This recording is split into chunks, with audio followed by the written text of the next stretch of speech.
देखिएगा ना, A be the first मामले पे आपका सेकंड पार्ट में आपको बताऊंगा। देखो ये आप देखिए, उसके बाद देखो आपका गिवन ए बी जो है आपका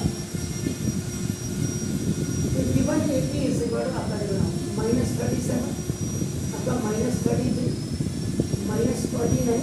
अगर ये 28 भी होता कोई फर्क नहीं पड़ता, हमारे पास फर्स्ट सेकंड कम है, ज़्यादा हमें आप दिमाग नहीं लगाना है। देखो अप टू आपका नाम ये आपका 12 तक, इसका मतलब यहाँ से लेके यहाँ तक जो n is equal to number of terms होंगे वो आपका इक्वल टू 12। इट मीन्स ये आपका, वैसे तो आपका अगर देखें आप तो ये आपका पूरा फाइनाइट एपी अगर A12 निकाला अप टू बोला है, इसका होता है इनफाइनाइट भी हो सकता है। Now you have to decide it आपका व्हाट यू, तो ना देखो दिस ये यहाँ पे n टर्म भी हो सकता है, ये 12th टर्म भी हो सकता है। अब आप एपी इज इक्वल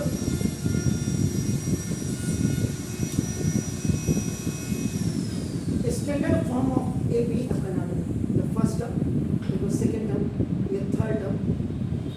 एक्चुअल में ये कह रहा है कि A12 आपके पास ये होना चाहिए, लेकिन है नहीं, तो ये आपका इनफाइनाइट ए बी की तरह आपका काम करेगा। First you have to find out the common difference. तो कॉमन डिफरेंस आपका देखो D इज इक्वल टू आपका A2 माइनस A है। तो ना common difference D is equal to -33 minus and this is -37, minus minus का प्लस।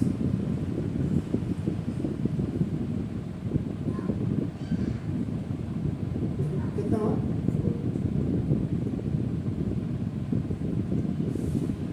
अब plus दिखाने की इसको जरूरत ही नहीं,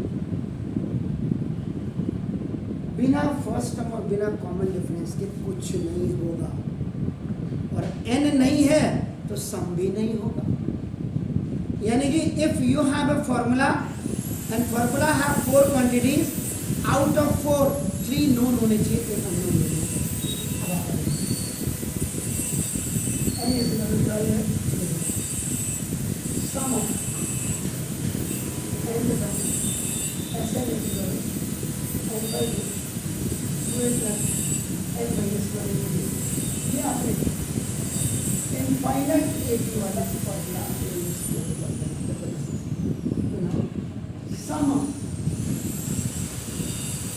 12 term S12 is equal to 12 by 2 ये -37 होगा, -37 plus 12 minus 1 into D upon S12 is equal to 12 plus 2 minus 37 upon the कितना ये 74, 2 7 40, 2 3 6 आपका देखो, और प्लस ये दिखा 12 में से ये आपका 44 S12 is equal to ये दिखा इसका यहाँ चेक कर लेना कहीं गड़बड़ तो नहीं है आपका देखो ना, क्योंकि माइनस साइन आता ये 6 और 3 ये माइनस आता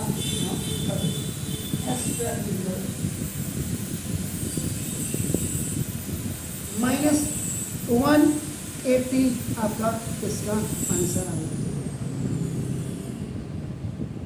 ये तो तब था जब आपने क्या किया, आपका आंसर आ गया बस। स्कूल वाले कहते हैं तो इतना ही करना है,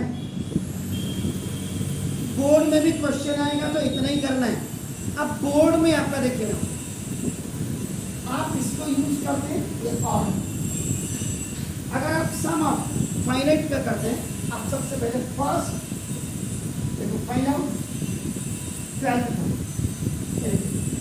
तो 12th टर्म होगा A12 is equal to A plus 11 D हो जाएगा। A इज आपका -37 और प्लस 11 into 4 तो आपका ये जैसे -37 और 4 11 जा 44 आपका हो गया, तो ना ये 7 A12 आपका ये 7 तो अगर आपको दिखाई दे रहा होगा देखो ये डिसेंडिंग ऑर्डर में आ रहा है, नीचे घटते क्रम में, तो घटते क्रम में देखो A12। अब आप फिर AP इनको दिखाएंगे, AP इज इक्वल टू -37 -33 -29 और ये आपका अब आ जाएगा ये 7 का मतलब आपका A12। अब ये आपका बन गया finite A।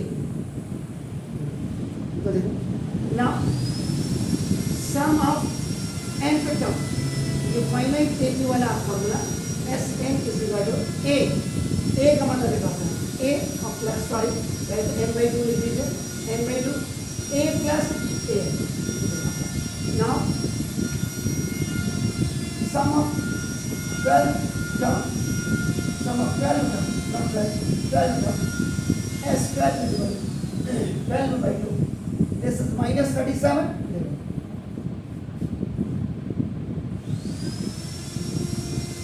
This is S 12 is equal to 6 into minus 30.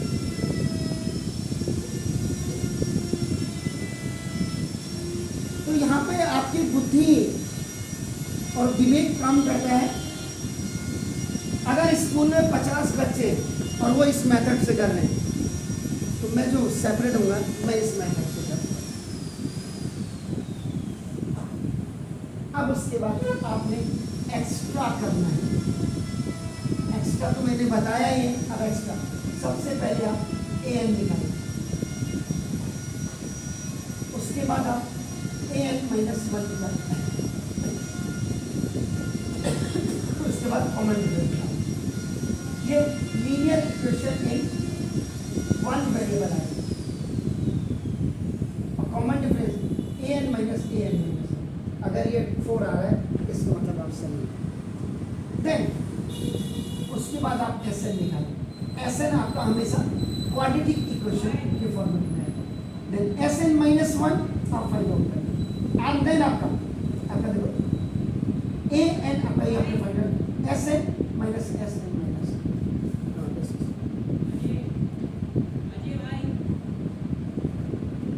ये आप पूरा करेंगे।